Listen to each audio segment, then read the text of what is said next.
I'm waiting to see everybody to come in, but so far it doesn't seem that we've had the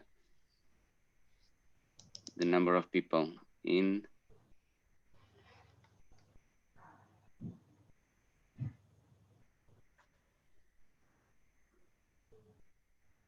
Shall I start, Lisa, or I think we can start. Yes, I think there's we've admitted everyone except the people who have not registered, who are now registering. Okay. So I think we can start. Thank you, Lisa. So welcome everybody. My name is Miguel Poyares Maduro, and I'm the chair of the executive board of the European Digital Media Observatory. As you know, today's session is to present the next call for regional and national digital media observatories. EDMO is at the European level, the entity. I'm sorry. Can I ask everybody to mute yourselves, please? So maybe we can start a little bit by the administrative and the organizational.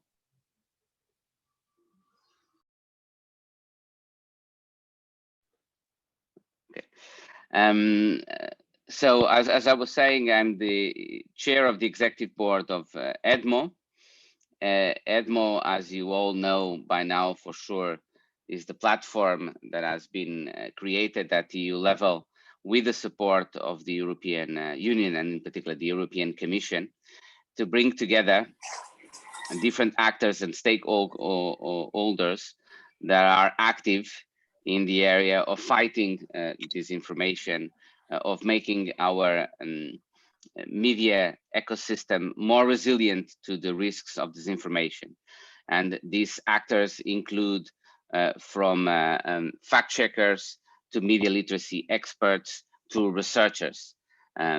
We at EDMO itself undertake a variety of tasks that in the first place try to promote cooperation between all these different actors, but also tries to support regulatory agencies in monitoring aspects of disinformation, develop repositories and make public repositories of research that is being undertaken in Europe in this area, and fact-checking activities that are being taken in this area.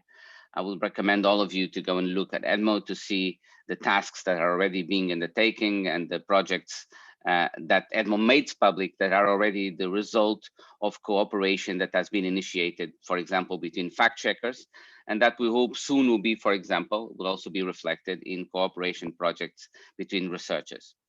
In addition to EDMO itself, as you know, there's now a first group of regional and national hubs that play a similar role to EDMO at the level of member states or at the level of groups of member states. And EDMO, together with these regional national hubs, has already had a first meeting, a very fruitful meeting. And we are now in the process of developing the structure of the cooperation between this network, including therefore both EDMO, the European Digital Media Observatory, and the regional and national digital media observatories. The expectation is that with this additional call, we'll have even a stronger critical mass in Europe of actors in this area, and that at the same time cooperate between ourselves, cooperate between us. So we are very enthusiastic at EDMO with the possibility to have more actors and more observatories at the regional and national level that will be part of this European-wide network of stakeholders that are acting towards challenging, towards preventing, towards fighting what we all recognize is an important challenge to our democracies, to the quality of our public space on which our democracies are based, that is the risks of disinformation. I'm here just to welcome you all and to say that on behalf of EDMO, that we very much look forward to have perhaps some of you that are attending this join us in the future in this community. Thank you, and I pass the floor now to Anna Golodevska. Good morning, everyone. Thank you for this introduction. I'll try to share my screen and presenting myself at the same time. It might be challenging, but I think can you see my the first screen of my presentation or not? Yes, Anna. Is it there? Okay, perfect. So good morning, everyone. I'm very happy to make a first presentation at this meeting. I work at the Commission in the unit I4, which is we're dealing with disinformation. We're cooperating as well with EDMO, and we are responsible partially for this second call for EDMO Hubs. I will check whether okay, it works. Perfect. I wanted to start with a short background on the Commission policy. Anna, sorry. For some reason, part of, at least on my screen, part of your presentation are visible. Okay, are not visible. There are some, I don't know what. I think now it should be okay. Is it okay? There is still a bar at covering the top. A bar at the top. Yeah, this bar, it's the bar of. Oh no, I can share. Oh, is it okay now? Yes. Perfect. So I moved everything to others. As I have two screens, so please deal with me. Okay, then when it comes to the background to the Commission policy on the disinformation and EDMO, all started in April 2018 with the communication tackling online disinformation, a European approach, when one of the tasks for the Commission was to establish this independent network of the fact checkers, of the European fact checkers, and a launch of a secure European online platform on disinformation. So the source of EDMO, actually, it's in this communication from April 2018. And then in December the same year, action plan against disinformation was adopted by the Commission. And one of the tasks for us was to create this international multidisciplinary team of independent fact checkers, i.e. hubs. So this is the source of the hubs that we have now in the EU. Then in June 2020, EDMO was launched. And in May this year, we announced already the first 8 EDMO hubs, which are already active. They were founded through the Connecting Europe facility. And in November, so in like 1 month ago, we opened a new call for EDMO hubs under EU Digital Europe program. Oh, no, I have to, sorry. Okay. The general objectives of this new call is to, first of all, to expand this regional coverage of EDMO to the countries, member states which are not yet covered by the existing hubs. Here we have the list of the member states covered by the hub. I will not spell them out, but you can read them. Second important general objective is to provide the specific knowledge specific to the local information environments. First of all, to strengthen the detection and analysis of disinformation campaign at this as well local level, then to improve public awareness when it comes to disinformation, and to design effective and focused responses to the national and regional audiences when it comes to disinformation. The third objective as well is to create independent hubs, so independent from any public authority, and you can see exclamation mark at the end. It shows how important it is for us to do it. When it comes to the scope, which is more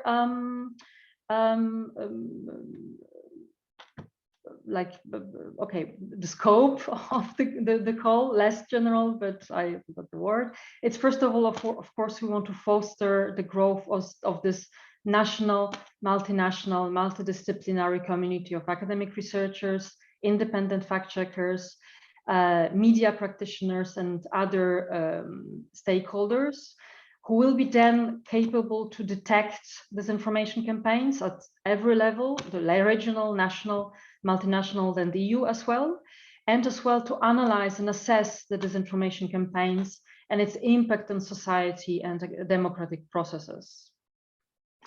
The hubs as well will produce content to support mainstream and local media and public authorities in exposing harmful disinformation campaigns. And this is a small indication for you. It's important for us to indicate in your application the intended collaboration with independent media in the territory. Another very important objective is to cooperate with EDMO in the meaning to contribute in the repositories of fact checks of EDMO EDMO repositories of fact checks to media literacy materials published by EDMO on the website, and as well scientific articles in the field of disinformation. As a result, EDMO Hubs should as well aim to support the growth of a local fact-checking community and local media literacy activities. At the end, a very important scope as well, it's EDMO Hubs should cooperate with institutions responsible for the monitoring of digital media ecosystem at national level, and as well to participate in the monitoring of the implementation of the Code of Practice on Disinformation by its signatories. The outcomes that we would like and deliverables that we foresee in the code and in the call, and which will be as well expressed in the grant agreement, is first of all, you have listed them on the slide, but first of all, of course, it's to create a research hub with its website and a communication campaign to its launch and activities at the national and multinational level. Then integrates this its work, the work of Hub, into the EDMO platform to produce a continuous flow of fact checks, which will be then stored at EDMO repository, to produce at least 10 analytical reports, specific disinformation campaigns and or studies linked to disinformation. There will be as well, of course, shared on the EDMO platform. Then at least 5 media literacy campaigns or events who are like focused on increasing citizens' awareness when it comes to disinformation, and as well resilience of a society. Annual reports on the support provided to the public authorities when it comes to the monitoring of the online platforms policies, and as well annual reports when it comes to the activities of the hub, including what is very important for us, the cooperation with other hubs. Cooperation is a key maybe of this call, I would say. So those are minimum outcomes that we would expect you to include in your proposal. Then when it comes to the targeted stakeholders, by this call, we are targeting, of course, in general, fact-checking organizations, public and private research organizations, media organizations, and other stakeholders who are active in the field of tackling disinformation. Some more specific indications are the following. First of all, when it comes to the coordinator of the hub, preferably it would be an independent public or private research organizations. If it is not possible, or if the coordinator is just not an independent public or private research organization, we would ask you to demonstrate, first of all, the independence of the coordinator from the public authorities, then to provide information about the coordinator's funding sources and its independence from external sources of funding. And third, to prove the coordinator's experience and activities related to research and investigations on disinformation. We would see as well as a part of the hub, a public or private research organizations in general with academic independent research experience in specific fields, such as those enumerated here, like communication, social and political sciences, law, economics, network science, data and computer sciences, or other. Those organizations who are not public or private officially research organizations, of course, can take part as well, but we would like them to prove their experience and activities related to research and investigation on disinformation. This is the condition sine qua non. It means that at least one independent fact-checking organization or fact-checking unit from an independent media has to be part of the hub. It should prove the fact-checking activities in the last 12 months. And in general, the hub should, the fact-checking services of the hub should cover all geographical areas in which the hub is active. Then it's important as well for us, for the hub, to prove the ability to reach out to at least 3 experts or expert organizations which are not involved in the hub as partners, but they can be easily reachable by the hub. Experts with a very specific expertise in areas such as health, climate change, immigration, etc. So the areas which are often covered by disinformation. When it comes to the eligibility criteria, eligible are legal entities established in the EU, EEA, and in the countries associated to the Digital Europe program. You have a link in the call to the list of these countries. I can quickly maybe enumerate them. So it's of course EU member states, then Iceland, Norway, Liechtenstein when it comes to EEA, then Turkey, Serbia, Israel, Ukraine, and Moldova. But it's worth checking actually the link which is in the call, because it might as well maybe develop during those few weeks which stay. Then the minimum conditions for the composition of the consortium is first, the hub, the consortium has to include at least 2 applicants.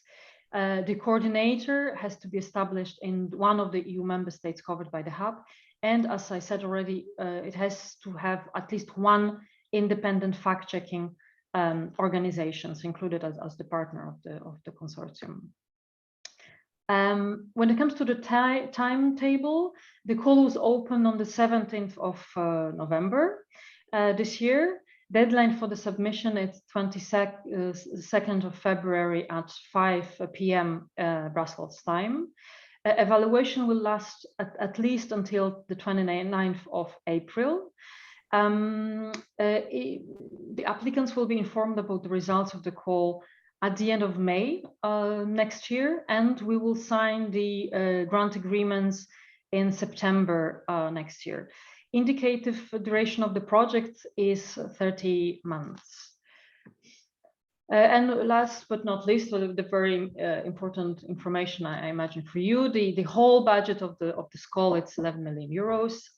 This is the scheme of SME support actions, which means that normally the funding rate it's 50%, but for the partners who are SMEs, it can raise to 75%.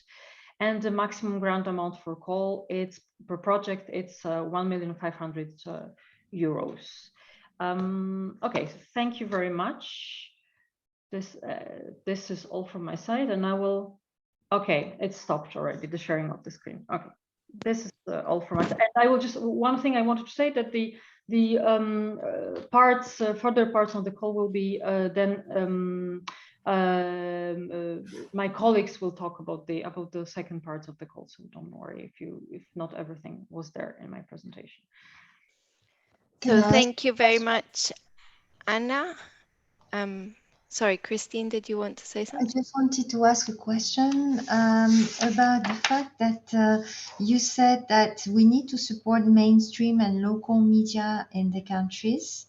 Does it mean that you would welcome more training, fact-checking training programs in the course?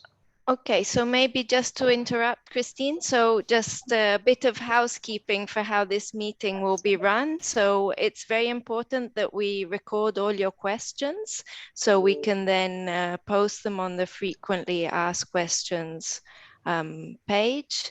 The idea of the meeting would be to first have the presentations according to the program, and then we will have a round of questions, and we ask all participants to post their questions in the chat, and then of course we can give you the floor as well. But I think as this is an important question that you're raising, Christine, and I think would be of general interest to everyone, perhaps we can take it later and you could also post it in the chat. Okay, great. Sorry, I didn't know that. No, sorry, it's we didn't start with the housekeeping. So this is the housekeeping now. And thank you very much, Anna, for your presentation. So now we will have a series of presentations from first EDMO Central and then the different hubs. Then we will have more presentations about the call and the award criteria, and then we will open the floor to questions. But as I mentioned, it's very important that you first write your questions in the chat, and we will provide answers either in writing or in voice. Okay, so my name is Lisa Ginsburg. I'm the Acting Secretary General of the European Digital Media Observatory, and I'm going to give you a very brief introduction about what EDMO Central is doing. And then I will hand over to a few colleagues who are here today from the different EDMO hubs, which have already been established. So I'm going to share my screen.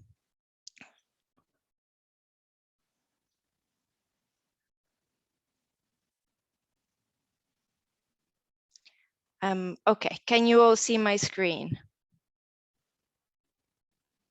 Yes, I take that as a yes. Yes, we okay. can. Yes, yes. Great, thank you. So the European Digital Media Observatory was established in June 2020. We've already had a brief introduction from the chair of the EDMO Executive Board, so I'm going to try and be brief and not take up too much time as we have a packed agenda today. But just to give you a bit of a flavor of the different activities that EDMO is currently working on. So as Professor Maduro said, the idea of EDMO is to act as a platform and as a community builder to bring together different actors working on to tackle online disinformation, including fact checkers, media literacy practitioners, researchers and media, social media, and stakeholders in general. So really at the heart of EDMO is this idea of a multi-stakeholder approach, including all these different actors as the best, let's say, future-proof way to tackle online disinformation, which requires action from all these different sectors and actors.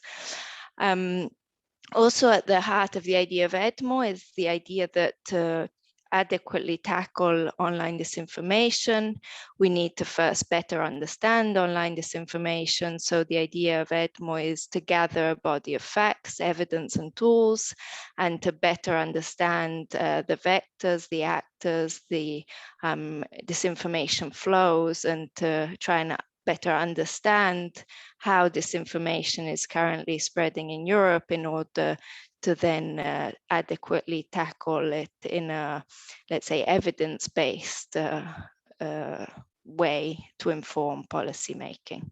So as Miguel mentioned, EDMO is independent but funded by the EU. We are based in a consortium, so the lead partners at the European University Institute, and the consortium is also made up of the Athens Technology Center, Aarhus University, and Pagella Politica, which is one of the main fact-checking organizations in Italy. So here I have the 5 main pillars of EDMO's activities. And I think what's important to note in this respect is the idea that the hubs will then feed into each of these different pillars. So very briefly, we have secure online collaborative platform for fact checkers, which has already been set up, and I will say a bit more about this in a second, and one for researchers, which is in the process of being set up. As Professor Maduro mentioned, EDMO is guided by a governance body. In fact, there is an executive board made up of the different partners and representatives from the different tasks, and an advisory board which ensures the public trust regarding the work of the platform, and is also tasked with establishing a framework to provide secure access to data of online platforms for research purposes. A series of activities of EDMO, including supporting the facilitating the coordination of independent fact-checking activities, mapping of fact-checking activities in Europe, as well as searchable directories, aggregating fact checks and media literacy material. Also, the idea is that EDMO will support and facilitate the coordination of academic research activities on disinformation, including by creating a repository with relevant peer-reviewed scientific literature. And last but not least, providing academic input and methodological support to public authorities in the monitoring of the policies put in place by online platforms.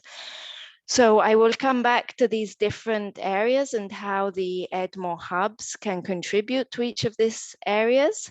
But very briefly, with regard to the EDMO hubs, I think Anna has already said a lot about the hubs and where they are established.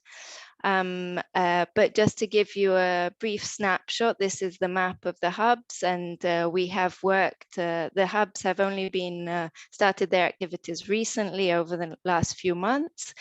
We have started by working to establish a common visual identity, and you can see the logos of all the different hubs that are currently working. I think this has already been said by Anna, so these are the countries covered by the hubs, and the idea is precisely that these hubs contribute to the creation of a multidisciplinary community by pulling together all these different actors at the local level. So I'm not going to go back into these different areas which were already mentioned by Anna, but maybe just to say a few more words about EDMO's central role and how the hubs fit into this. So first of all, as I mentioned, there is this secure collaborative platform supporting the detection and analysis of disinformation campaigns. So this collaborative verification platform is based on Trulia Media, which is a powerful technological tool for carrying out collaborative investigations, which has been developed by our partners ATC. And the idea is that this secure platform promotes collaborative investigations among fact checkers. So the platform is already operational.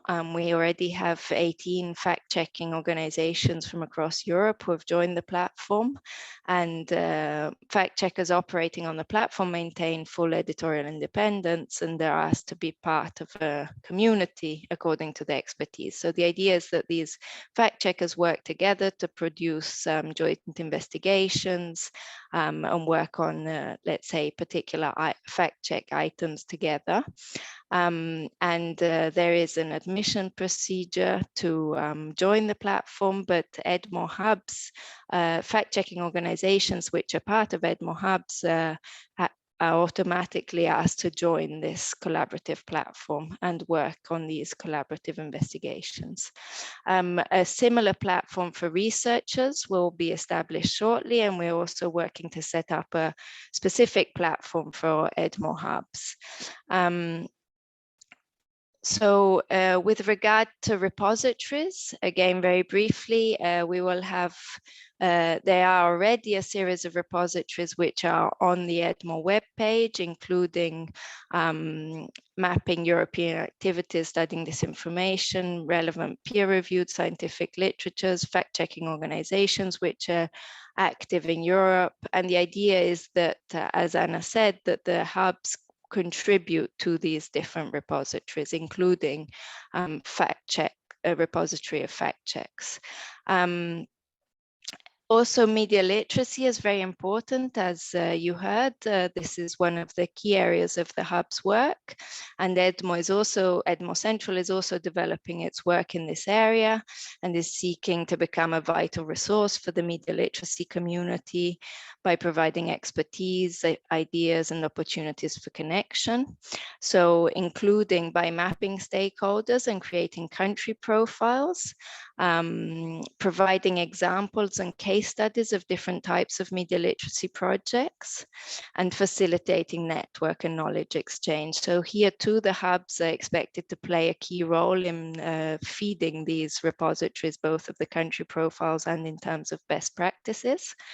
And finally, with regard to policy analysis and research, again, this Anna mentioned briefly, the idea is EDMO Central provides support to public authorities, including ERGA, in monitoring the policies put in line by online platforms, including the Code of Practice on Disinformation. And as you may have seen, the guidance of the European Commission to strengthen the Code of Practice on Disinformation foresees a key role for EDMO in a number of areas. And the idea is for the EDMO national and regional hubs also to provide support to national authorities for monitoring online platform policy, including the Code of Practice on Disinformation at the national level. And finally, we are currently working to develop and promote joint thematic projects on specific topics to be coordinating among EDMO hubs together, bringing together the expertise of fact checkers and researchers, including to analyze how disinformation spreads across borders. So I will stop there, as this covers a lot. This gives you a brief snapshot of different areas of EDMO's activities, which of course the hubs can feed into. And maybe last I should mention, we also provide training modules, which the EDMO hubs are of course always very welcome to participate in. So thank you very much. I will stop sharing my screen, and I will now hand over to Christine, who will present the work of the de facto Observatory of Information.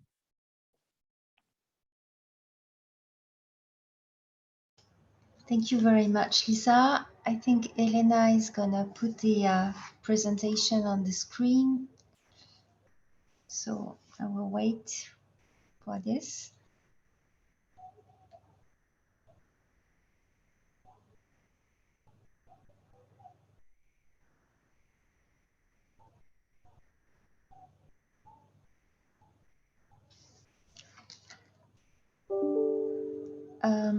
Well, if Elena can't do it, maybe I do it.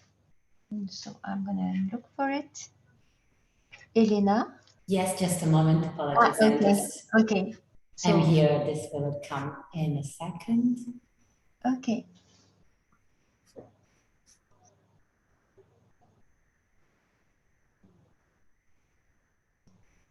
So first of all,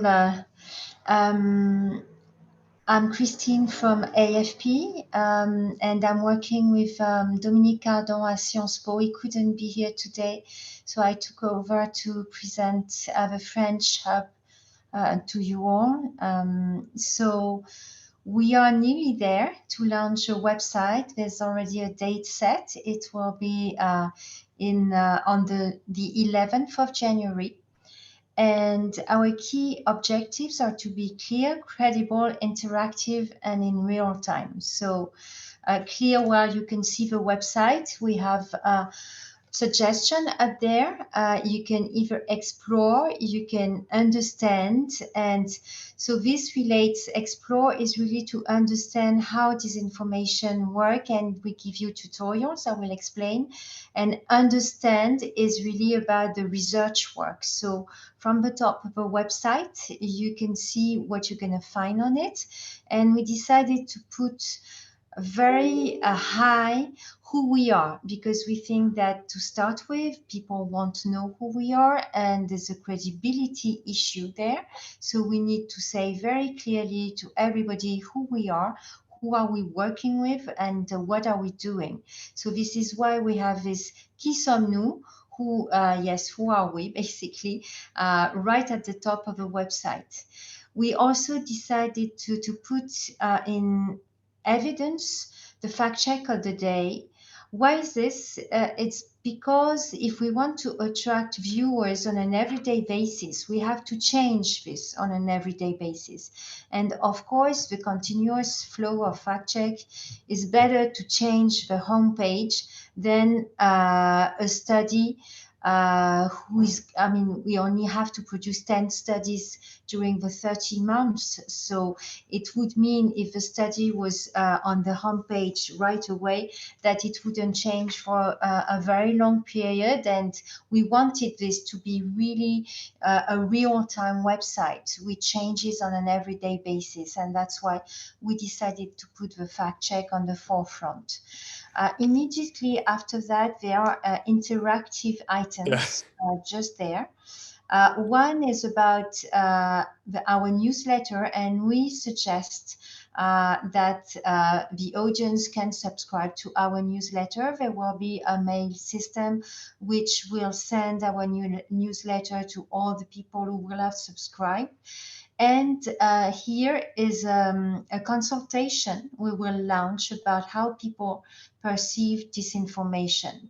So you see real time is that, clear and credible is this, and interactive are these two boxes. So maybe we can switch to the next slide here. So just under what you saw, you find immediately the researchers' work here. And then you find the toolbox, and then you find a kind of agenda with all the media literacy events that we will be carrying. On the right hand side of the page, you find the fact checks. And depending on what you are interested in, you can find them through these little boxes. So for example, if you want to see COVID-19, you just click on that and you will see all the fact checks related to COVID-19. If you want to see, in France, we have, as you know, the presidential election in April. So you can find all the fact checks related to this here. Then climate, finances, environment, politics, health, science, and society. So this should help people finding what they are really interested in.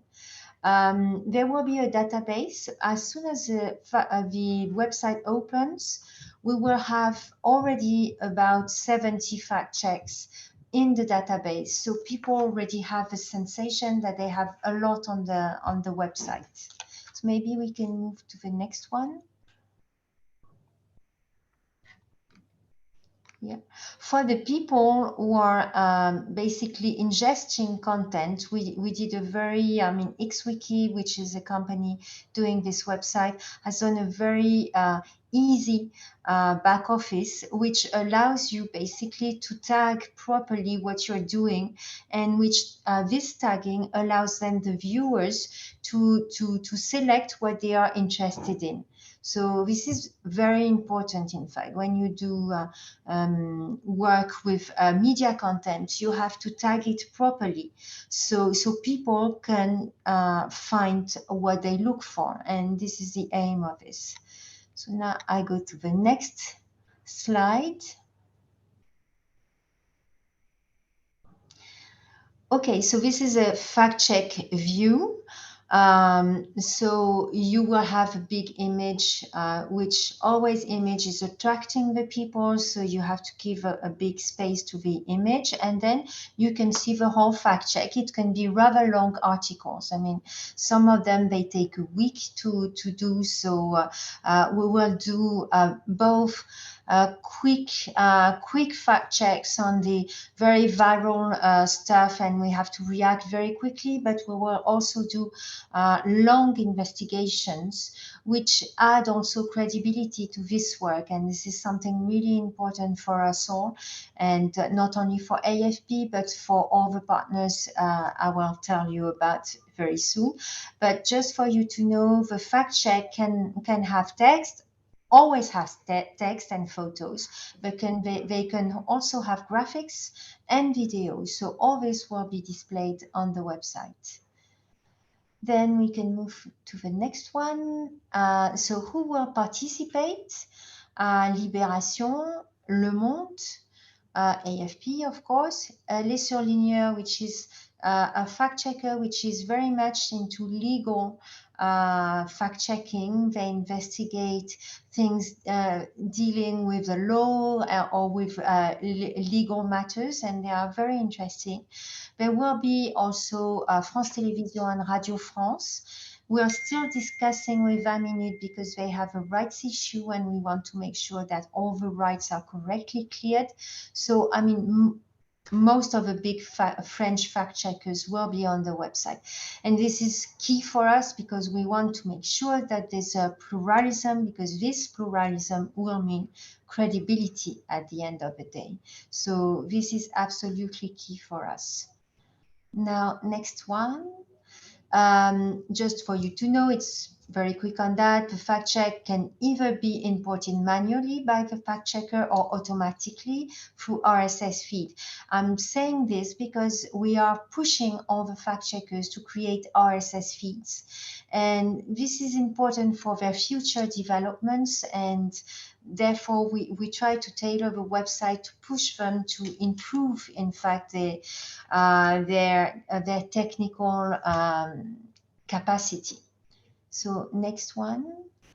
And again, we will make sure that the claim review metadata, which is basically the fake news the fact check is investigating, is also in all the ecosystem. Why? Because this claim review will help the researchers to do all their studies. It will help them doing the semantical algorithm work they have to do. And that's why it's also included. Next one, please, Elena. Okay, so now we move to the Explore section. In this one, you will find many things. PowerPoints introducing the viewers to fact-checking, what is fact-checking, videos, tutorials to explain how do you do the fact-checking investigation. You will also find material for teachers, and this was done by our partners, the CLEMI. So this section is basically targeting the public, the teachers, and also the journalists, because there will be more sophisticated tools like softwares, which are open source, like what we call the plugin, which has been developed with the help of the European Union by us and other fact checkers. And so this will be for the journalists. Now for the public, yes, Elena, you were right to move to the next one. For the public, so there will be these little videos. I don't think I have time to show them, but if you get the presentation, you can go on this and see them. They are 1 minute and a half or 2 minutes videos on all the main techniques of fact checking. So this is reverse image. They can be reverse videos, metadata search on Google, there's geolocation, etc., etc. And we are participating to 3 different hubs, and we have made sure that it's the same video but translated in many languages. Well, there's also another hub which doesn't belong to EDMO, which is in Hungary. So it's the same videos. Why? Because if you want to be credible, I mean, the reverse image technique is the same whether you are in Hungary, you are in France, or you are in Belgium. It's the same technique, but we have adapted all these video to other languages of the specific countries. So there will be a kind of unity in this, which calls that, I mean, it's a European project, it's a European family, and we wanted to insist on that. Now, the next one. So this is the understand section, so comprendre, and this is about research. And at the start of the website, we will immediately publish a first study about a state-of-the-art research on disinformation. This will be done by Sciences Po, who is a leader of this consortium and who has already worked for quite a long time on these questions, and they are putting together a kind of well, state-of-the-art, as Dominique Cardon said. So he will reunite all the things he have been researching so far to publish something immediately. And then he will map the circulation of information, he will study the reception of misinformation, and of course, from all this with us, we will draft proposals for the regulation of digital platforms. Now the next one, there's also something which we find absolutely key, and that's the communication plan for the launch of a website. So we have basically planned to do interviews to the press, videos which we recorded yesterday for the social networks, very short videos in which we explain what is de facto, what we will do on this and why it's interesting to go on de facto. We will do, of course, a press release. We will do a press conference, maybe several, but a first one to announce the website, and then some to announce, for example, the result of our consultation of the public about disinformation, some studies as well. We will do Twitter announcement on de facto's account, but also on the AFP Twitter account, which has 3 million subscribers in France. There's a mistake there, but it's a big Twitter account, and we think that it will be a good tool for communication. So really, communication will be key to make sure that from the start there's an audience on this website. And we also count on the news agenda, because it's going to be a presidential election. People will be very interested in looking at disinformation on this election. And the fact that we are uniting on the same website fact checkers, the main fact checkers in France, I think makes us completely unique in this respect, and should attract, we hope, quite a lot of audience. I'm done. Okay, thank you very much, Christine, and great. So I will now hand over to Salvatore and to Elena, who will briefly introduce the Italian Digital Media Observatory. And I ask you to please be brief, as we are already behind on schedule and we want to leave enough time for questions. So thank you.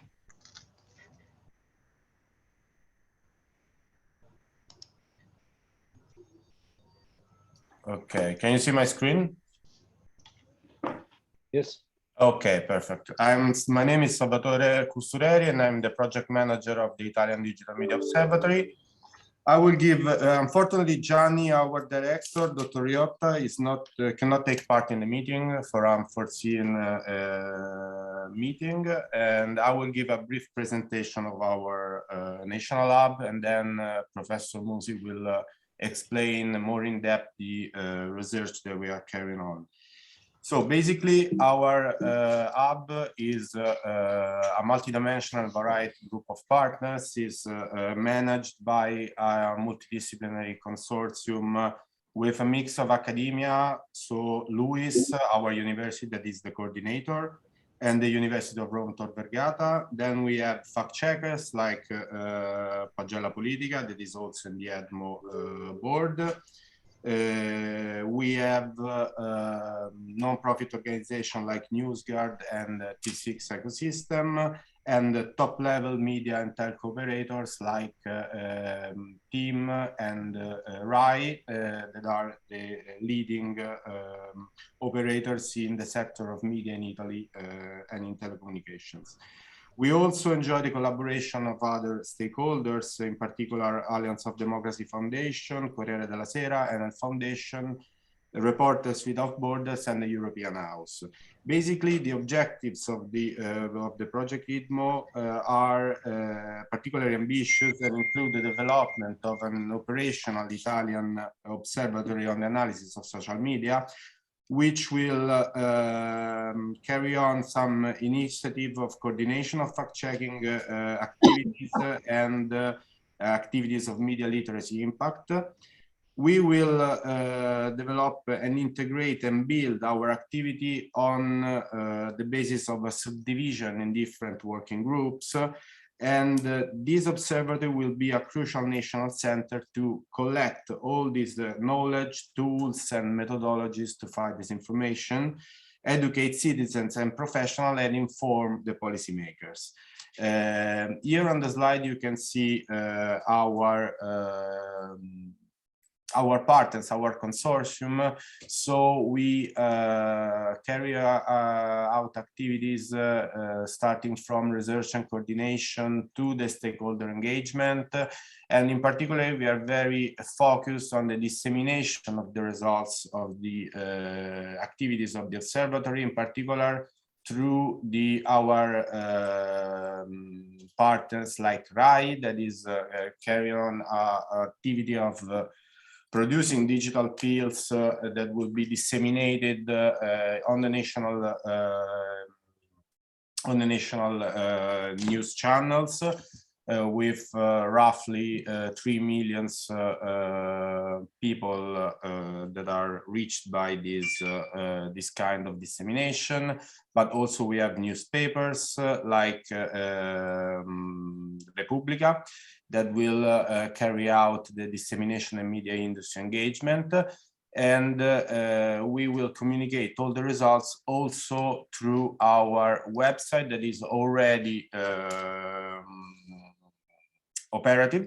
This website will serve as a vehicle for the dissemination of the various contents related to the project, in particular to disseminate what is the EDMO project, and also the European one at the level of EDMO.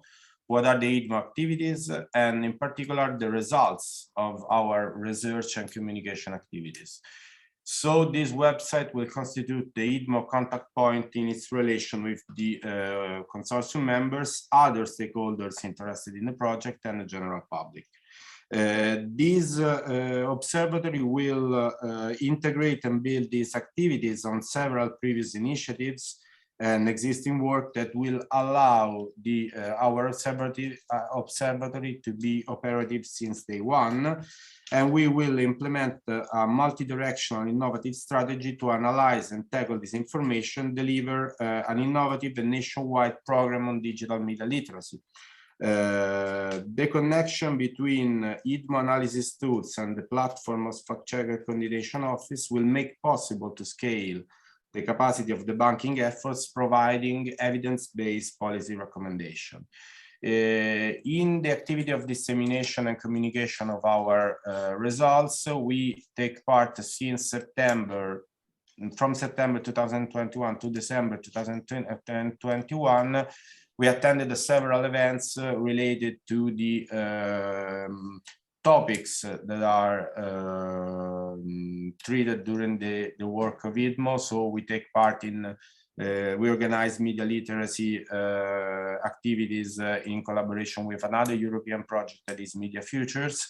We take part in the events organized by European Commission, in particular from the Directorate General NIR. And we take part in the Internet Governance Forum hosted in Poland a few weeks ago.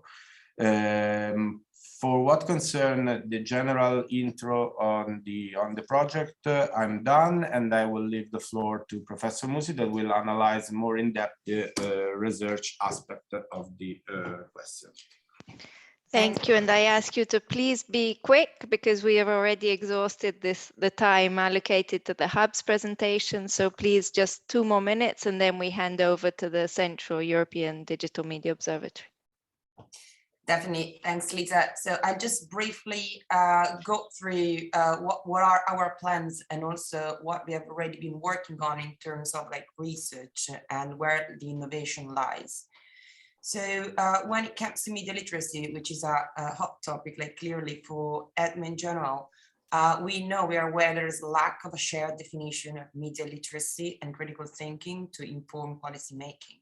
So our goal is that of providing an actionable definition of media literacy, doing corpus analysis through all current scholarly outputs related to media literacy, as well as policy documents through natural language processing methodologies, and then discuss the results in focus groups, which gather stakeholders from different professional environments.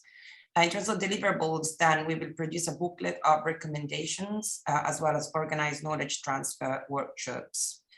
When it comes to sandboxes, more innovation in the way we are doing research at EDMO, we are aiming to develop methodologies and tools for the identification of misinformation next to disinformation, since most tools right now available for automatic fact-checking and also human fact-checking, they mostly tackle information which is blatantly false, but 60% of fake news are actually misleading information, not necessarily intentionally to do so. So we will combine social network analysis as well as argumentation mining, which is one of the new frontiers in natural language processing, and also build open access tools to map misinformation when it comes to like communities, propagation patterns, as well as like key features. Give me 1 second. Okay. Last slide from for us. So what are the two main focus areas? Right? The first one is that of implementing new ways to train the trainers and educate the public at scale. So our more long-term plan is that of developing human-computer interaction tools that are aimed at teaching communication gatekeepers and educators media literacy through an active learning and engaging approach. And we already have some demos from previous projects available. To do so, we combine data analysis to identify main disinformation bundles.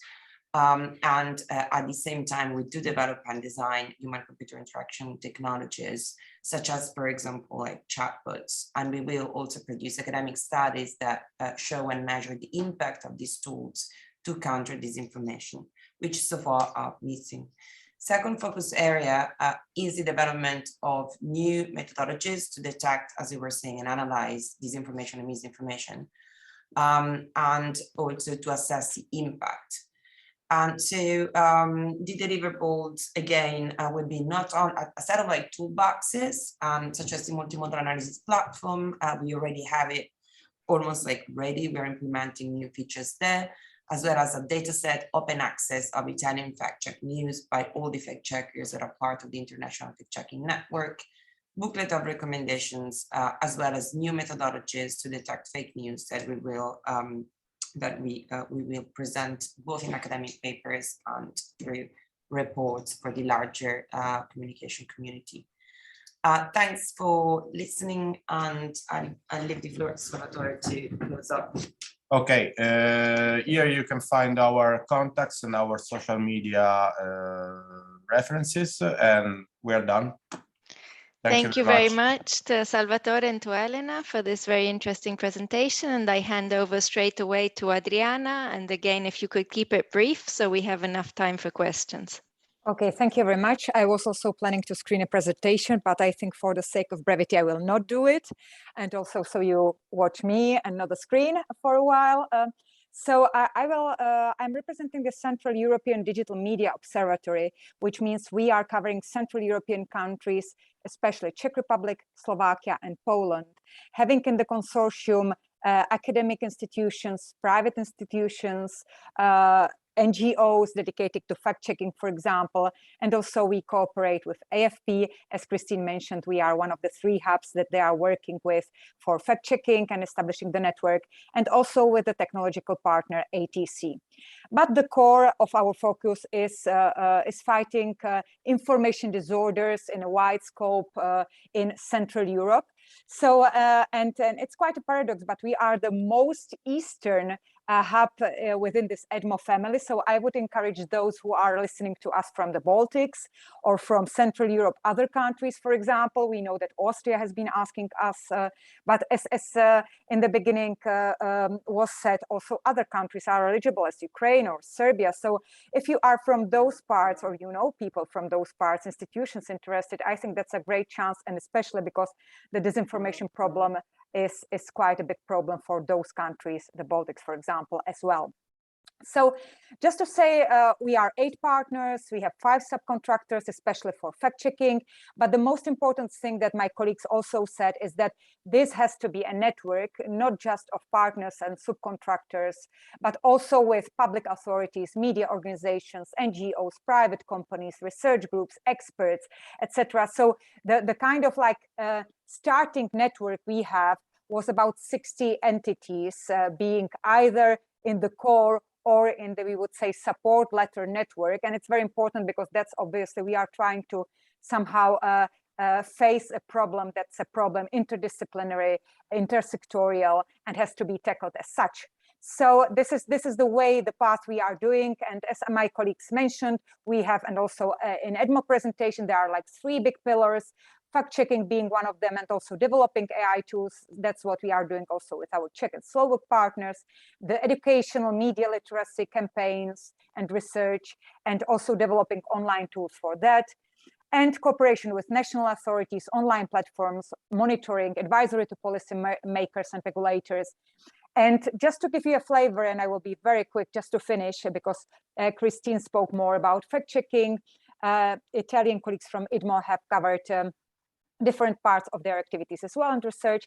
I would like just to mention, for example, that we have committed to deliver about 16 reports and 16 studies just on the impact of disinformation, covering from individual forms of impact, social impact of fake news, the impact, for example, on PR companies or on private sector, or on teachers, parents, children and adolescents. We would like also to focus on linguistic structures and mechanism of disinformation materials or verification standards.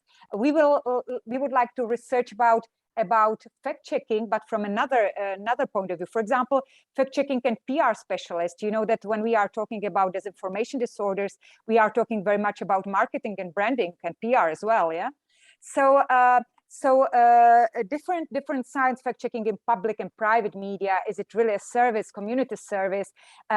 We can't, and especially if you are in Central Europe, also avoid the topic of disinformation campaigns and geopolitical order, the influence of external states, the impact and interference. So quite the hubs generally, we are really tackling a very wide scope of questions, and that's why the interconnection and the synergies and networking with other partners is crucial. So we are not really tackling touching the elephant from different parts, but we have the holistic picture. So this is more or less what I wanted to say. It's very important, and I think our colleagues from EDMO and the Commission will speak about it, to have a strong coordinator, also because the financial requirements.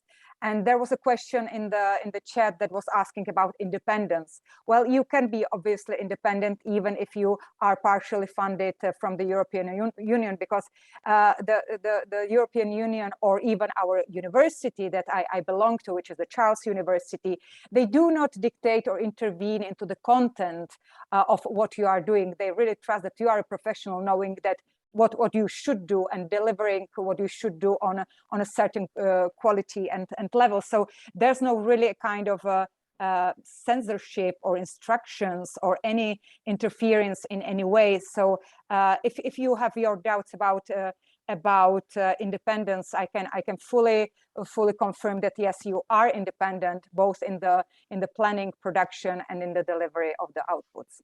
And this is probably the way. If you want to get in touch with us, just Google CEDMO. Especially in January, February, we will have a web page that is starting soon with our colleagues, as also Christine mentioned. And I will be happy to get in touch with any of you. And back to EDMO main stage. Thank you very much. Thank you very much, Adriana, and thank you all to the different national hubs, and multinational hubs. I think their presentations give a clear idea of the importance and the breadth of the work of the hubs.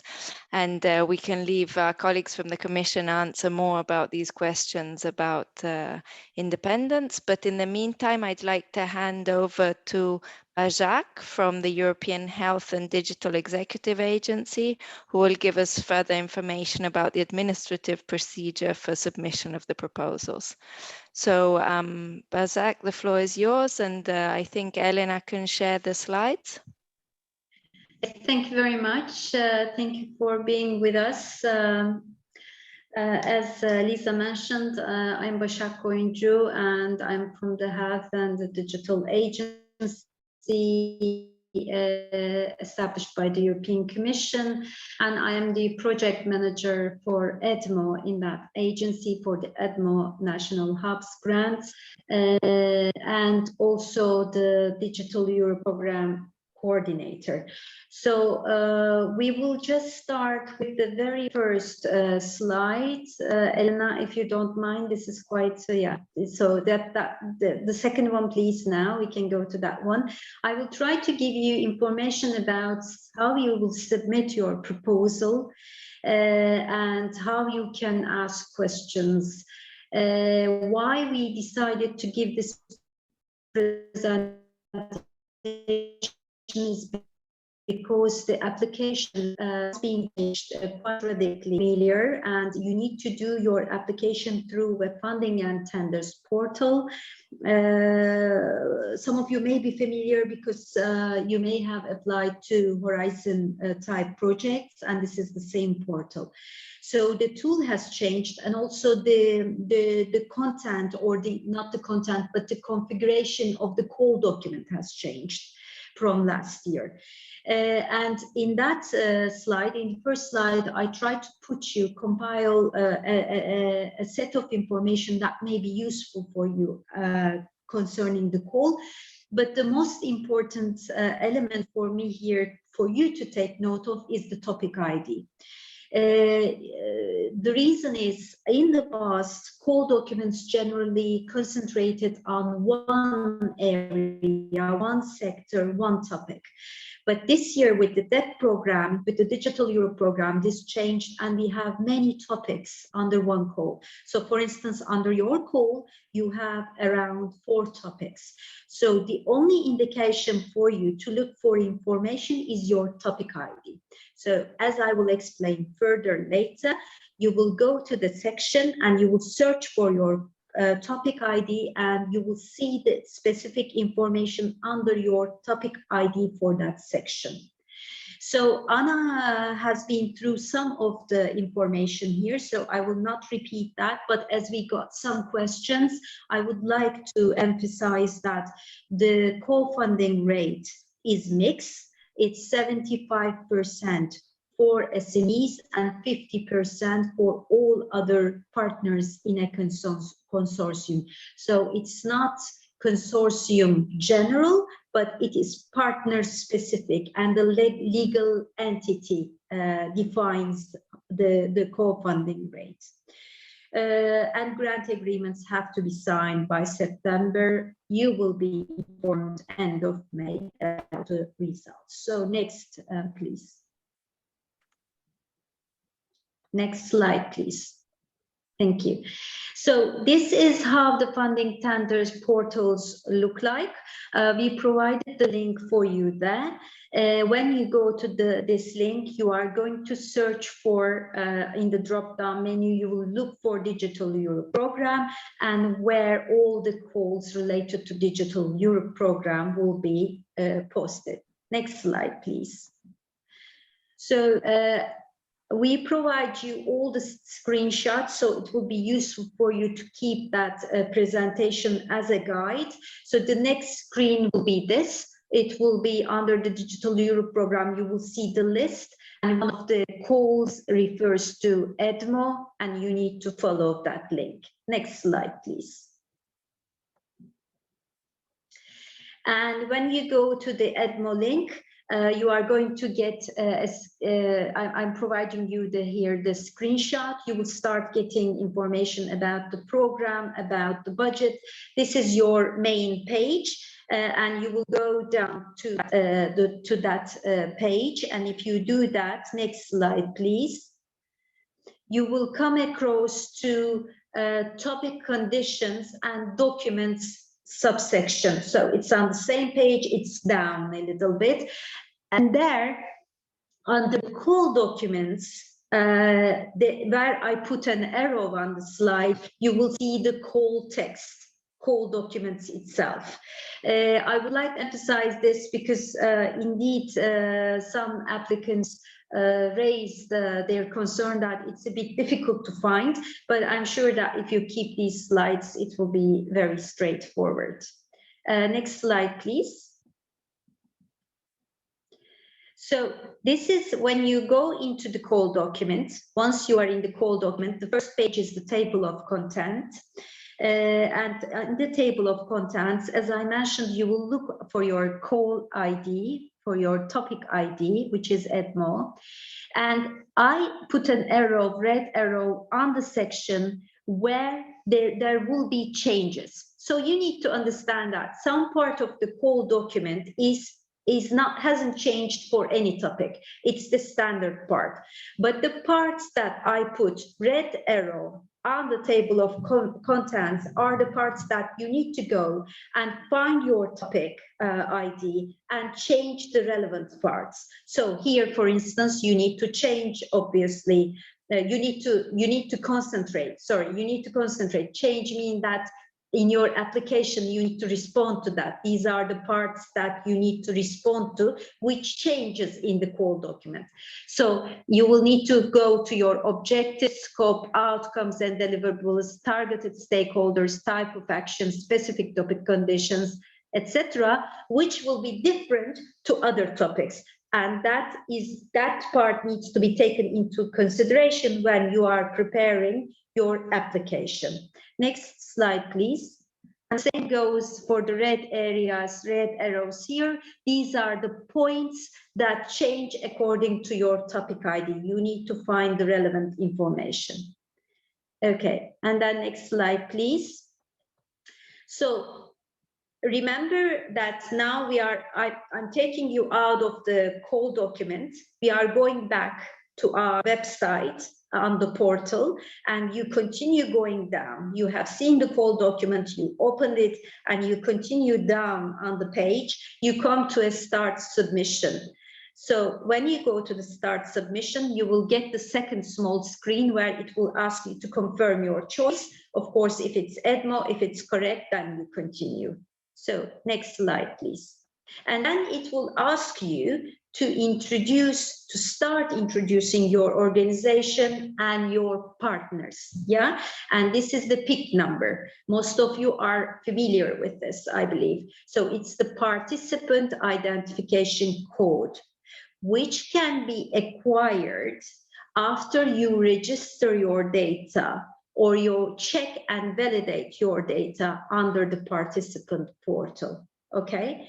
So if you have a valid data on the participant portal, if you are a new member, if you registered your organization according to your LEF data, legal entity form data, then you will be given a PIC number and you start encoding this number, find your organization and start your submission. So next, around 4 slides, please go down, is about how you acquire this PIC number, right? If you are a new organization, go please to the next slide. I will start introducing that. Thank you.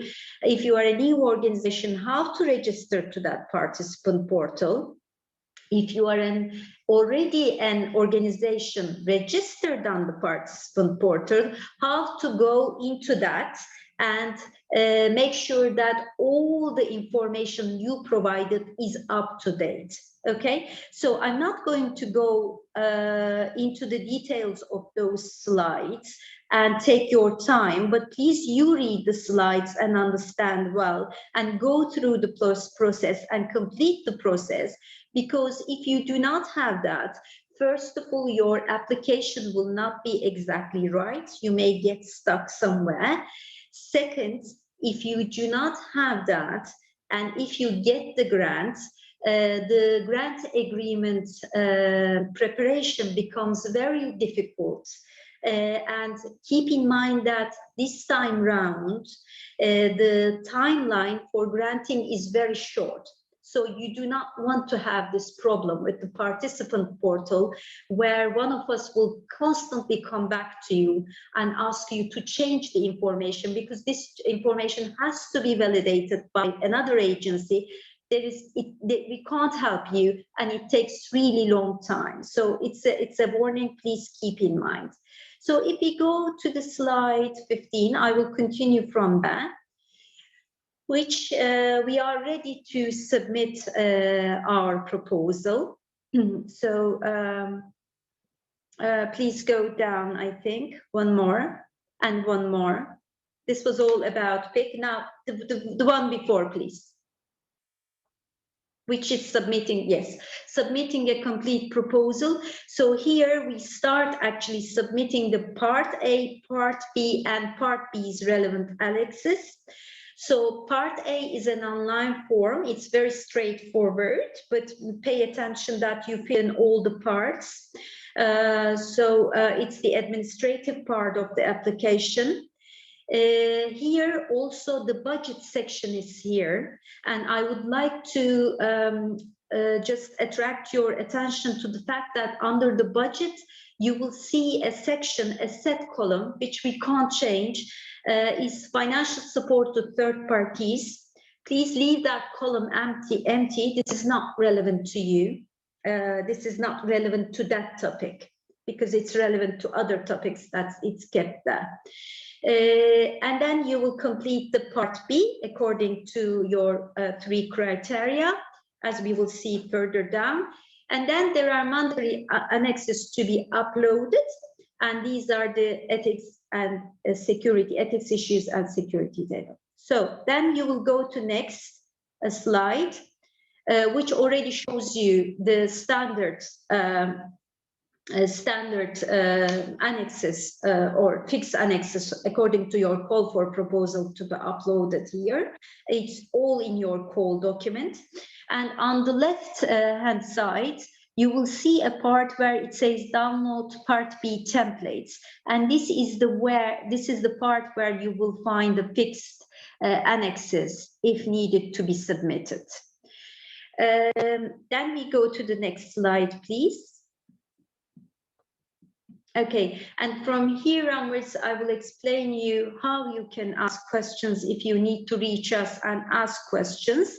Just as a side note, today all the questions that you raise in the chat will be answered by the commission group here. You will see, and published on the frequently asked questions, which is here.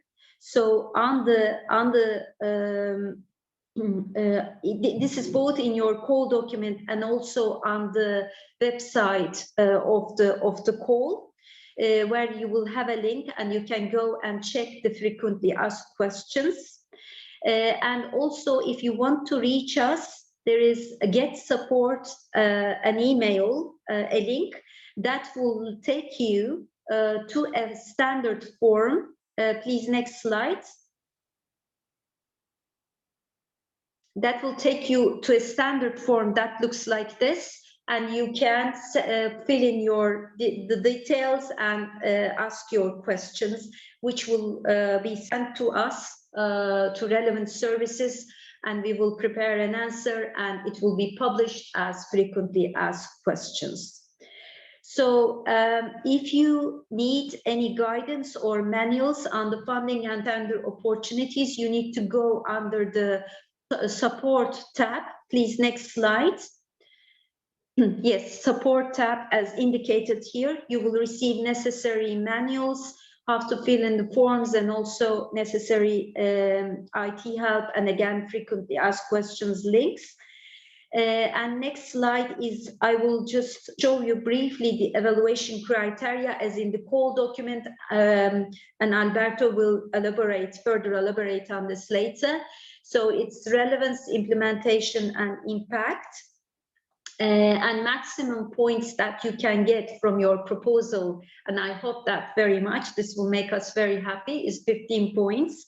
And individual thresholds per criteria, per each criteria is has to be 3 out of 5 to be above the threshold, and you need to get minimum 10 points to be above the threshold. So I would very much recommend you to take the call document, to listen to the Alberto's presentation carefully, and take the criteria as set here and create yourself a checklist, meaning that fill in the, for instance, the alignment with the objectives and activities as described in section 2. Look at your section 2, take the relevant part, create yourself a checklist, and when you are writing your proposal, look at this checklist whether you are referring to each point indicated in the call document. Next slide, please. Yes, and that completes my formal presentation. Just before finishing, I would like to touch upon 2 points. One is as the previous applicants can probably guide you on that if you get in touch. We had at the end of during the process of the applications, there is a procedure called financial capacity check. And this is done by an expert agency. And this financial capacity check is about the financial capacities of the applicant, the coordinator, and also partners. If this deemed not to be sufficient, then you will be asked to provide either a bank guarantee, or you will be, or the option is to be covered by a guarantor in the form of a third-party guarantee. This can be done 2 ways. It can be an outside organization of the consortium who may accept to give you a support in the form of a third-party guarantee, or it may be somebody in your consortium and other organizations who is strong enough to provide you that third-party guarantee. Now, much to our surprise, that has become a major issue under the EDMO call.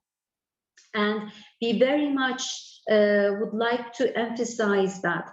Keep that point in mind while setting up your consortiums, and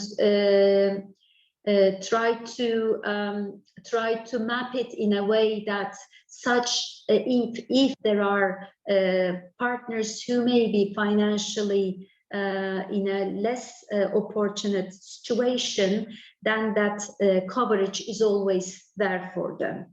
That will be a useful advice, given that under the current economic circumstances, getting a bank guarantee may be quite difficult and challenging and time-consuming. So that will be an advice from me on that. And also, just a remark, just to prevent any kind of misunderstanding. Yes, under the association, there are some countries that are applying to become associate partners. Please note that this is a very long application process, and the rule is that they can only continue signing the grant agreement if indeed their association partnership agreement has been concluded by the Commission by the date of the grant agreement signature. So, and this is quite, since this is a lengthy process, I do not see that if this process can be completed by September by the grant agreement signature. Therefore, probably even if this partner's involvement will continue, that has to be done by their own resources. So they will not be receiving funds from the project. That concludes my presentation. Thank you very much, and we are happy to receive and answer your questions. Thank you very much, Bazak, and I hand over to Alberto straight away, who will talk to us about the award criteria. Yes, thank you, Lisa, and welcome everybody. I will give you, the idea is to give you a few tips regarding the award criteria, but before going to the details, I wanted to pass this message that, of course, these are grants that we are going to sign and to finance, and therefore there is no, let's say, a perfect application and a perfect hub design. Actually, we are also welcoming different approach to the implementation of the hubs, as already the 8 hubs that we have active are doing, as you have seen from the presentation given by Salvatore and the others. You have seen that they approach the problem and they have different type of activities, of course, responding to those ones that are the objectives of the call. And I think this is something that this enrich the EDMO overall, because we at the end we will be able to have several different approaches to compare them, to share best practices that might have been implemented in one hub but not in the other hubs. So the idea is to keep to increase this richness. So this is to say that there is not a perfect application. However, I think it's important for you that you carefully, as Bazak said, you carefully look to the award criteria, and then you go and see how the award criteria are reflecting how you are answering to the award criteria based on what is requested on by the call, especially in the section 2. So if we look to relevance, you will see that it's important there to show how your proposals is aligned with the objective and the activities described in section 2. And then, of course, if you go to section 2 and you see that the first, when we talk about the scope of this call is to enlarge the geographical reach of EDMO. Therefore, of course, if you are presenting an hub that is overlapping in coverage with existing EDMO hubs, you will be penalized somehow unless you gave a very good explanation of why there is this overlap. So this is something we would like to avoid. It was not possible to avoid overlaps in the, let's say, in the eligibility criteria, but this will be taken into account in the evaluation. So please be reminded of that. I think it's really important. So then please make sure that you address all the objectives and the scope of the described in section 2. So it's really important to show that you are able to create this hub, to create a network of experts around this hub. Of course, there is a minimum requirement here to show that you have to provide evidence that you will be there will be partners that are not involved in a grant, but they are willing to work with you. So this is very important, because I think you know better than I do how the disinformation evolve in time. So having experts on board that are capable of helping you in tackling emerging disinformation campaign, it's key, for instance.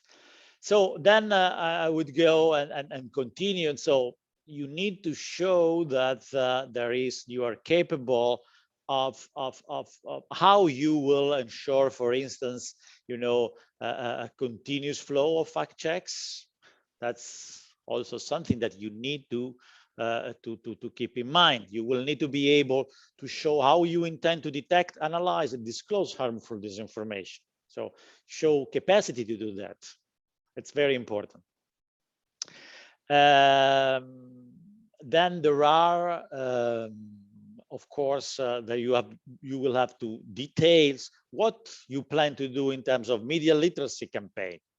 Be specific there. There is a lot of interesting activities if you go and look to the different hubs that they have proposed, and so that's also something which is very important. There is an element that could give you some difficulties, which is the cooperation with the institutions, in particular regarding the implementation of the code of practice on disinformation. I hope everybody is familiar with the fact that there is in place a code of practice, which is a self-regulatory initiative of several stakeholders, including the big platform. And this code of practice is going to be revised. And the idea is that the EDMO Hubs will help in the monitoring of the implementation of the code of practice at member state level. So you will play a role there. There you will have to show that you are willing to do that. Of course, your proposal will not contain all the details because this monitoring framework is going to be established also in cooperation with EDMO Central and in cooperation with the other hubs. So you will also need to show that you are flexible enough to accommodate the request that will be formulated by EDMO Central later on in order to ensure that there is a consistent monitoring of the implementation of the code at member state level. There was Anna stressed the importance of showing independence. Of course, it's not easy to show independence, but certainly I would say that a first tip that I can give you is avoid to involve public authorities in your call, in your proposal. So because you will be somehow penalized unless you show that there is in place a very strong and convincing process to ensure the independence of the hub. So that's something I wanted to indicate. So these are all elements that will be evaluated by the experts. And then, of course, if we go back to other criteria, which well, I'm looking for those. So regarding the implementation, there you need to show in particular that you have a good plan and a good distribution of the resources in order to achieve what you have promised, what you have described as activities that you will do. That's very key. Sometimes you see a very ambitious plan, or certain part of the plan are more ambitious than other, and then the distribution of resources does not reflect such ambition. So that's something that you can be penalized if you are not able to do that. And then here it's important to show also that the composition of your consortium is also fit for for the objectives that we set in the call, but also for the action that you have described. And therefore, for instance, fact-checking is certainly an important element for each of the hub. And we have an eligibility requirement is to have one fact checker, at least one fact checker involved in the consortium. But you will also need to prove that this fact checker or the fact checker that are involved are able to cover, geographically cover the area that your hub is wishing to cover. So there you will have to prove this providing the information that that are required, and you will find this information in section 2. So information regarding the independence of the fact checker, the information about the activity of the fact checker in the last 12 months, and other elements that you are required to provide. This for those one that have participated also to the first call. In the case of the first call, the one that we issued last year, we had a special annexes to provide this information. For this application, you will have to provide this information in the core of your application. So be reminded of that. And of course, this information will be then, assessed by the expert, and the quality of information you will provide, and how much you will be able to fulfill the requirements that are in the call will then be reflected in the marks. So it's very important here to come with a consortium that is convincing and has all the capabilities to carry out the work that you are promising to do. And then, of course, there is the impact. So the impact is how you will need to show how you will achieve the expected outcome and deliverable that we ask. Of course, Anna showed you a minimum amount of outcomes and that we are expecting from you to cover, but the more you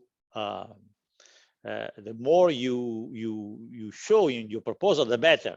Of course, you have to be careful not to exaggerate, because you might not have enough resources to fulfill what you are promising to do. So you have to find the right balance, but what Anna showed you earlier in her presentation is our minimum requirements. And then, of course, it's very important also, to show how you will be able to communicate the project achievements, because we also need to show the activities of EDMO and its hubs is really important. Outreach activities are also extremely are fundamental to the success of EDMO, and to be able to also bring in front of the citizens the activities of the hubs, to bring in front of the citizens the material to produce by the hubs. So I would stop here, and I would say I will leave the floor. We open the floor for questions, Lisa, if you agree. Sure, thank you very much, Alberto. And we already have a number of questions in the chat, and some of them Alberto has also already started to give some indications about, including this question of independence and this first question of whether fact-checking is prioritized over other forms of disinformation analysis, research and response. So I can also open up the floor to others to respond to this first question. But first of all, I would like to suggest two things: that if we need a bit more time, if everyone is available, we could stay a few more minutes to answer the questions that have come in. And second, there is a question which I think is important in a procedural sense, that asks further questions that come up in the future, where can they be posed? So this would be, I think, an important question to answer at the outset, so everyone knows what happens to these questions and where further questions may be asked in the process. So perhaps we can start with this question, and then I'm not sure if you would prefer to go through the different ones in the chat, or I hand over to each of you to respond to one of them or all of them. I suggest that we go in order, and we start Okay. with this: is fact-checking prioritized over other form of disinformation, analysis, research and response? I would say no. Actually, I would suggest to have a balanced approach that shows that the hub is able to detect, analyze and expose disinformation campaign, because these are three important elements, three important activities. So The idea, in fact, is to create a multidisciplinary community that involves fact checkers, but not only, also academic researchers and other relevant stakeholders. So I suggest a kind of balanced approach. Of course, also, as I said at the beginning, we are also welcoming different implementation of the hubs. So you can also be creative if you think that you have good ideas. Okay, thank you, Alberto. Now we have a second question from Christine about supporting local and mainstream media. Does it mean we should include fact-checking training programs for the local media in the application? If so, is this considered among the 5 media literacy campaigns or not at all? So I'm not sure who would like to answer this question. I can continue, and I would say that, first of all, the 5 media literacy campaigns are a minimum threshold, of course, as I said before. And indeed, I think a fact-checking training could be considered also as a media literacy campaign. Yes, that's specific, but I would say so. Okay, thank you, Alberto. Then we have a question from Gunta, which has already been discussed in part. You mentioned that the hub should be independent from any public authority. How should it be proved? I'm not sure if anyone would like to add something on this point.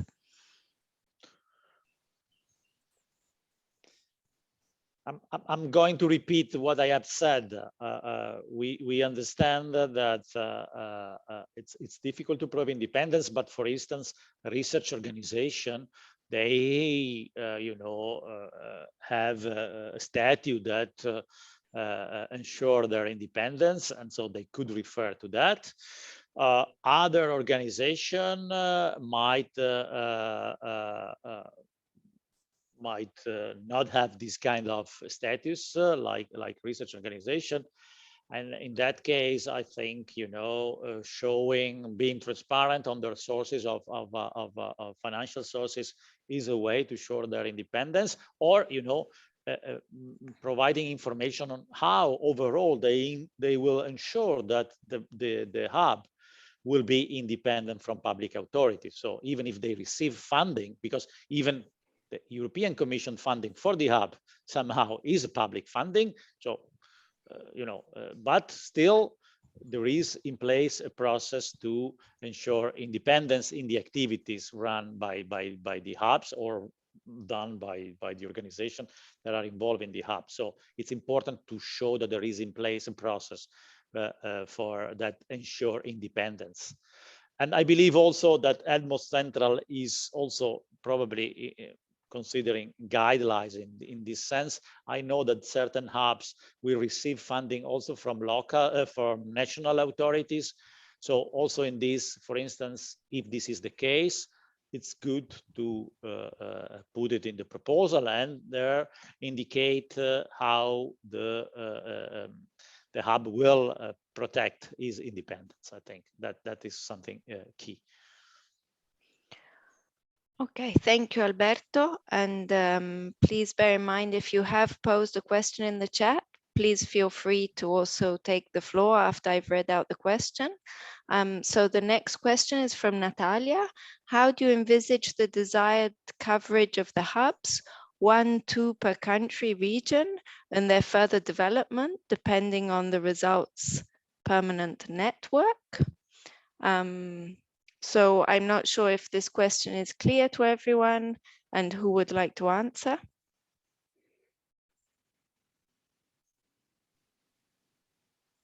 I'll keep answering, probably it's easy. We don't have preferences on how many countries should be covered by a hub. But the coverage of the hub must make sense. There must be an explanation why a hub is covering a certain region of Europe. For instance, if there is a hub that covers Austria and Malta, it would not be straightforward to the experts. So probably you need to have a strong explanation. if there is a hub that covers Austria and Germany, that makes sense because they are speaking the same language. I'm making examples here. Or there might be areas that are speaking different languages, but they are subject to the same disinformation threat. I'm thinking about Eastern European member states. So that is being exposed to the same source of disinformation, to the same threats, could be a reason to put to join forces, you know, and have and be covered by one hub. There you have to be careful that you need to be sure that you have enough fact-checking capabilities to cover this region composed of more member states that speak different languages. I hope this helps. Okay, thank you. Now we have a question from Christian concerning eligible countries. Is it possible to have a partner from Switzerland in our EDMO Hub consortium? I would leave this answer to Bazak. Yes, thank you. Now, how I can help you is that I think you need to go to the section 6 of the call document, and there is a link to list of participating countries in the Digital Europe program. So you read that part carefully to understand who is eligible, who is not, and who are at the stage of submitted association agreements, by keeping in mind that it is very unlikely that these association agreements will be concluded before the grant agreement signature. Therefore, as a rule, their formal participation in the grant agreement and receiving funds from the grant agreement is subject to the finalization of these association agreements. So this is the information. So please go to the link under the section 6 of the call document and follow the link, and you will have all the necessary information. Thank you. And we will provide also this link in the frequently asked questions. Thank you. Thank you, Bazak. So another question on non-profit organization, foundation. Would the funding rate be 75% or 50%? Yes, I can take actually the two questions, following two questions are related. Yes, indeed, SMEs, the ones that are given SME status are 75, and all other legal entities are 50 co-funded rate. So how this is going to be defined is that you remember during my presentation, I mentioned the PIC registration in the participant portal. So there REA has a number of criteria that an entity needs to fulfill in order to be given an SME status. So if you are already in the participant portal, you may go, and if the information is updated, you can go and check your status, whether you can be given an SME status. If you are a newcomer, you register, you put the requirements of all these criteria in place, and REA will let you know, the agency who does the checking will let you know, will inform you whether you have an SME status. And that will define your co-funding rate. I hope that's clear. And that also will be in the frequently asked questions. Thank you. Okay, thank you, Bazak. So I think this answers also the next question. So going on, regarding with the overlap with countries where hubs are already in place, will there be penalizations for proposals containing partners from countries already covered, possibly even members of existing hubs automatically, or will it depend on how the proposals are formulated, i.e. they won't be penalized if they clearly focus on countries not covered? I will take this. As I said, first of all, there will not be an automatic penalization for, in this case, it will be, this overlap will be assessed by the expert and then will be reflected in the marks, in the relevance in particular. I would say that the country where an organization is established does not necessarily influence the coverage of the hub. I mean, the coverage of the hub should be declared in the proposal, in the text. Then you might have a company or an organization that provides you a specific service that is coming from a different member state, a different region, but in that case, you will not be penalized because it's providing the hub with a particular service that is relevant for the activity of the hub. A different case is if you have, if you are declaring the coverage of a member state that is already covered by existing hubs.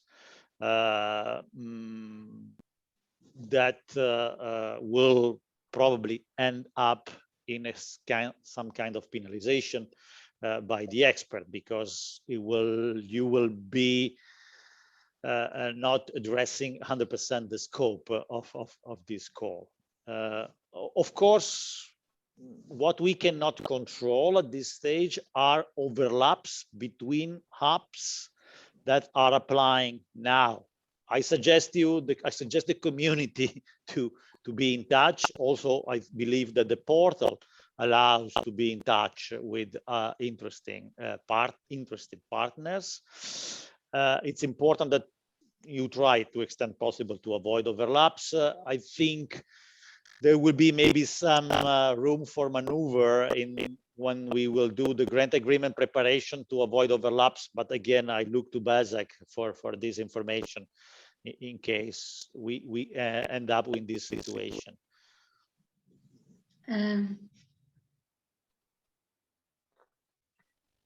Well,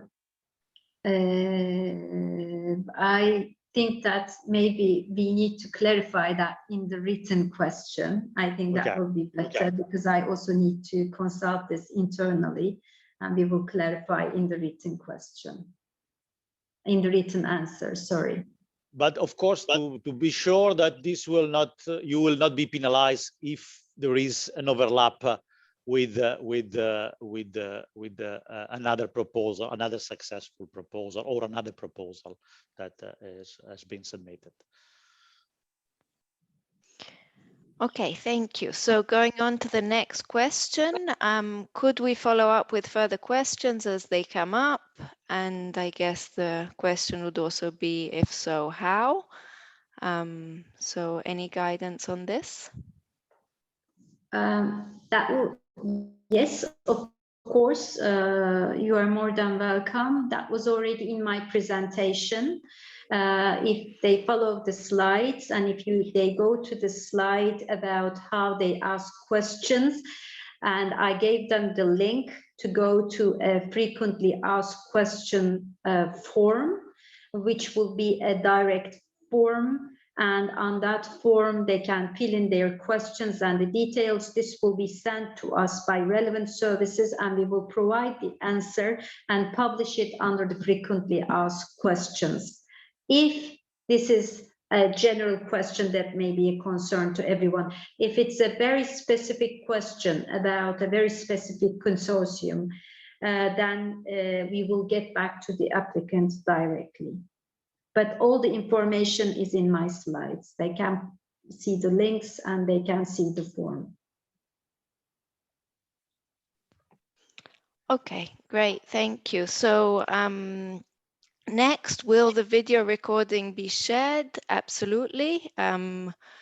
It will definitely be shared by EDMO, and then I'm not sure whether our colleagues at the Commission would like to share it in any other manner, but EDMO will definitely share the video recording. With regard to the participants list, I would say yes, this can be shared. Some of you have indicated they would not like to share the participants list and will be excluded from this, but for those who have consented to this, we will share the participant links with participants.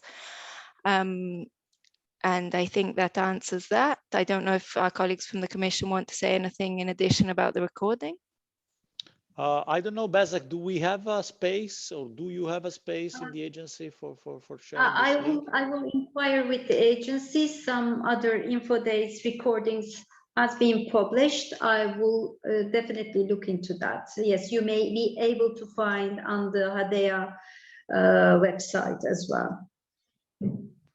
Great, thank you. And next question, can one legal entity take a part in two consortium proposals, for example, a fact-check organization? Absolutely, yes. Yes, even if it is already present in previous existing hubs, it's not an issue. There are no limitation in the regulation about the participation on different proposal or projects. As long as they comply with the information given under the consortium composition and also targeted stakeholders, there are specific requirements for each applicant, as long as they of comply. course, I would add also, as far as they carry out different job. Like they cannot be paid twice for doing the same job for two hubs. I mean, let's take a case of fact checker. You can have the same fact checker that fact check a certain area and two different type of areas. That is, of course, not possible. But we cannot have the same fact checker in two awarded proposals that are doing fact checking on the same member states. Let's say this could be a concrete example, I think. Okay, great, thank you. And then we have a question about the presentations. These, of course, can be shared, provided our speakers are fine with this. And of course, you will have access to the video recording where you will have also all the presentations. So this you will have. I'm not sure if they're... Bazak, did you want to add something? No, it's perfect okay. From my side. Sorry, I was just checking the questions again, the chat. Okay, so I think that's all the questions we have in the chat. I'm not sure if there's any further questions from any of the participants. I would ask you in any case to put them in the chat, but if anyone would like to ask anything more. No? So I think we've finished perfectly on time at 1 minute to 1. So unless there's any further information from our colleagues at the Commission that you would like to close with, I think it's been a very useful and interesting event, and we look forward to receiving all the great applications, or our colleagues look forward to receiving the applications. Is there anything from the Commission side you would like to add? Yeah, just thank everybody for your participation, and also I would like to share, my personal view on this EDMO endeavor. It's something really exciting that we are creating from scratch, and I believe also the people from EDMO Central and the EDMO Hubs can acknowledge. And so I encourage everybody to apply for this to try to get this funding. And really, our aim is to with this round of funding to achieve a full coverage of the EU. So I think there are good opportunities because we have. We focus this call on the areas that are not yet covered. And I believe the budget that we have, the overall budget that we have, is sufficient to to get to achieve this goal. Therefore, I believe that if we have a sufficient proposal of a good quality, we will be able to achieve this ambitious target. Thank you, Alberto, for these very important remarks, and thank you all for participating. And of course, please feel free also to get in touch with EDMO at any point, should you be interested in any of the issues we presented. And yes, and we will follow up with the recording, with the presentations, and with the participants list. Okay, so thank you very much, and bye to everyone. Thank you. Bye-bye. Thank you. Bye. Good luck to everyone. Thank you.